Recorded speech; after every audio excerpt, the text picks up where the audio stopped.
Nihoyatda shafqatlik va mehribon Allohning ismi bilan boshlayman. Assalomu alaykum va rahmatullohi va barakatuh.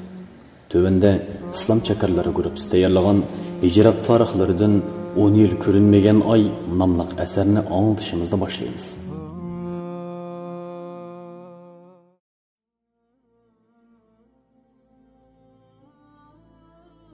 On yil ko'rinmagan oy 4-qism. Çoğun taşlardan esilip düşüdüğün yerler, atlap ötüdüğün taşlar. Bundaq yollarda biçara ayollar acayip qiynaldı. Bulupmu G'alita Akash bek köp narsa elib olgan. Uning chidamchanligini men his qilib atatdim. Biz shundaq minib bir yerga kelsak, tog' orasida yo'l chiqib qoldi. Asli bu yo'l chegara saqchilari uchun chegarani chorlash yo'li ekan.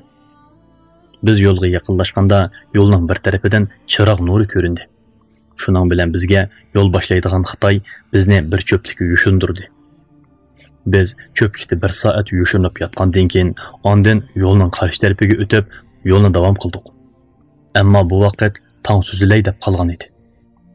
Şunun bilen Xitay bakli qoqshab ketdi. Xitay: "Har qaysing tizmamay, mana tong yo'lib ketdi. Endi mansaq bo'lmaydi. Bu yerda yetib, kashti yo'lga chiqamiz" deydi. Bizge bu gap tozimi xoş yoqdi. Şunun bilen biz namozni o'qib bo'lib, o'ltirgan yerimizda uxlab qopdimiz. Keyin men uyg'onsam, vaqt tush bo'lib ketibdi ekan. Qarasam, heliqi G'alita Akash uxlamagandek qiladi. O bizdan sal yiroq bir yerda o'ltirib, duo qilib o'tibdi ekan. Uning ko'zlari yig'lab shishib ketibdi. Men asta yiniga kelishimga o'rnidan turib, oldimga keldi. Men: "Sizlar uxlamadingizmi?" deb so'radi. O odam: "Bu chegara ekan, birarsi kelib qolmasin deb uxlamadim. Uning ustiga mavi kichik bola yig'lab onasini uxlatmadi. Bolani past qilib, onasini uxlab olsin dedim" deydi. Men: "Yaxshi bo'pti. Amisa peshin namozdan uxlasizlar" deb qo'yib, boshqalarni uyg'otdim. Biz turgan yer cho'ng bir qumushliq yo'lning atrofi ekan. Bu yerda dunyodagi pashkomatning lükçekleri yashaydigan o'xshaydi. To'xtamay chaqadi ekan. Chaqqan yeri shu hamon ishib qopirib ketadi ekan. Voy voy, bu kuni qo'rsqimizni yana shu xorma bilan yo'llab turdik. Tushdan keyin pashkomatlar bilan urushib, qon berishdan boshqa hech ish qilmadik. Sham namoziga oz qolganda bu pashkomatlar xuddi jangdagi askarlardek "Hurra!" deyishib, ving-ving ovozlar bilan to'plashib kelib chaqatdi. Yo'l boshlig'i Xitoyning yanchuqida o'ziga tayyor qilib olgan to'rli qalpiqi bor ekan. Uni pashkomatlar chaqalmaydi ekan. Keyin biz sham namozini o'qib bo'lib, yana mangdik. Esimda qilishcha, bu yerda biz cho'ng so'mkadagi ba'zi narsalarni tashlab etdik. Ondan yukimiz ozroq yeniklashdi. Biz balkim 3 soat atrofida mang'andan keyin tog'ning to'van tarafidan chiroq yenib turgan yezi ko'rindi. Bu vaqtda Xitoy aloqa qilib oldimizga mashina o'dillabdi. Esimda qilishcha, kech soat 11lar atrofida oldimizga oq ranglik bir Latifa kap keldi. U mashinaga hammamiz chiqqan edik. Shunga mashinada bakli qiynaldik. Texmo chataq yeri men bilan bu G'alita Akash bo'ytaq bo'lgandan keyin mashinaning eng oxirdagi yerda yotdik. Yo'l bakli egiz bas ekan. Mashina to'la chiqib qiynalatdik. Biz mushundaq minib sahar soat 4lar atrofida bir mehmonxonaga kelib to'xtadik. Yo'l boshlig'i Xitoy bu mehmonxonadan bir necha yotoq ichib berdi. Bu yotoq xuddi sahroning uylariga o'xshaydi. Biz bu yotoqda atsi peshin vaqtigacha turdik. Attiganlik nashtiga oshxona xo'jayinidan ozroq guruch elib, savzini selib, pulumi yoki shifandisimi bo'ladigan tomoq tayyorlab nashta qilib oldik. Bu ishlarning hammasini G'alita Akash bilan men qilatdim. Shu vaqtda u Akashga chaqchaq qilib: "Hamma odam xotun olganga to'ya" deydi ekan. Asli bu xato gapkan. To'g'risi xotun olmaganga to'ya desa bo'pti ekan, desam, bu odam kulib ketib: "Birodar, agar bilsizlar, bu bir baxt. Alloh uchun ketayotgan kishilarning xizmatini qilish hamma odamlarga nasib bo'lmaydi. Men ichkarida 1,5 yil yo'l izlab yurdim. Bu jarayonda ey Alloh, menga hijrat yo'lini bersizlar. Agar men bu yerdan qutulib hijrat qila olsam, mujohidlarning paypiqini yuyib, tomog'ini atsam-mu, o'zimni bek baxtli hisoblayman. meni shuningga bo'lsa-mu yetkizsizlar deb hur yig'lab duo qilgan qarindoshlarini ko'p uchratdim, deydi.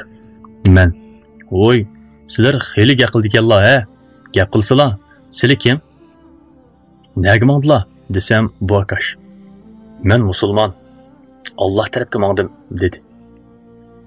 Ondan gaplar bo'linib ketib, boshqa ishlar bilan biz peshin namozdan keyin yotoqdan ozroq yiroqdagi cho'ng bir avtobusga chiqib, yo'lga chiqdik. Bu bo'lsa Vyetnamning Hanoy degan o'lkasi edi. Biz hozir bu tog'liq kentdan Hanoy shahriga qarab menyotdik. Bu yerning havosi bakmi issiq ekan. Avtobus eski, nihoyatda ko'ni bo'lib, ichi texmi issiq edi. Bizga avtobusning eng oxirini berdi.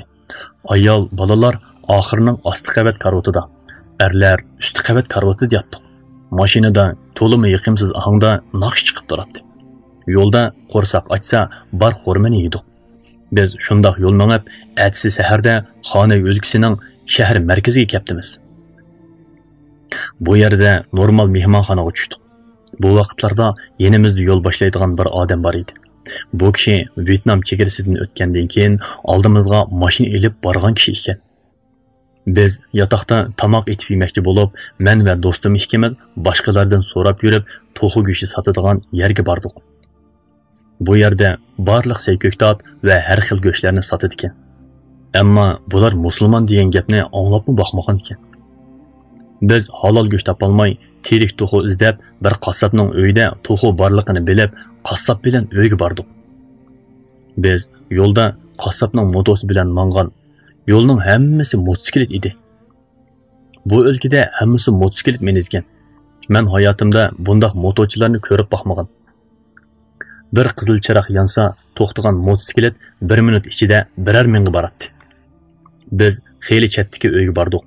Bu yerda ko'p to'xular bor ekan.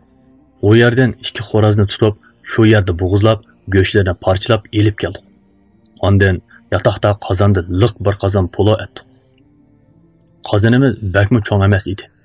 Shunga 2 qatim etarmiz deb oldida etgan oshni ayol bolalarga berib, ulardan oshqanni bolalar bor qarindoshlarga berib, men va G'alita aka ikkimiz 2-chi qatimliq poloni yeymiz deb yemagan edik. Ammo savzi qo'rib tursak, yotoqning oldiga mashina kelibdi. Hozir darhol mangsizlar, deydi. Ajoyib ish bo'ldi. Tamoq etib, yeyolmay och amalsiz mangdik. Men mashinada mang'ach, yeliq akashqa. "Hey aka, istisang toparsan" deb, "Texi qaysi kuni biz och qolsaqmi mayli, qarindoshlarning xizmatini qilsak, maqsadga yetgan bo'lamiz" deb atadilar. Mana qo'rsoq och, maqsadga yetdilimi?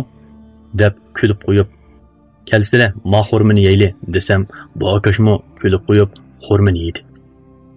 Bu qatim biz chiqqan mashinami o'xshashla oldingi qatimqidek ko'ni avtobus edi. Bu mashinada esimda qilishcha 2 kecha 2 kunduz mangdik. Yo'l bakmi yiroq ekan. Havo ajoyib issiq edi. Yo'lda mang'icha bir yerda kichikkina meva-chevini $100 oldik. Yana bir yerda tamoq to'xtaganda men mashinadan tushibla oshxonaning keyniga chiqdim. Bu oshxona xuddi Urumchidan janubga mangsa yo'l ustida uchraydigan tungallarning oshxonasiga o'xshaydi. Bu qitimliq anglitishimiz bu yerda tugadi.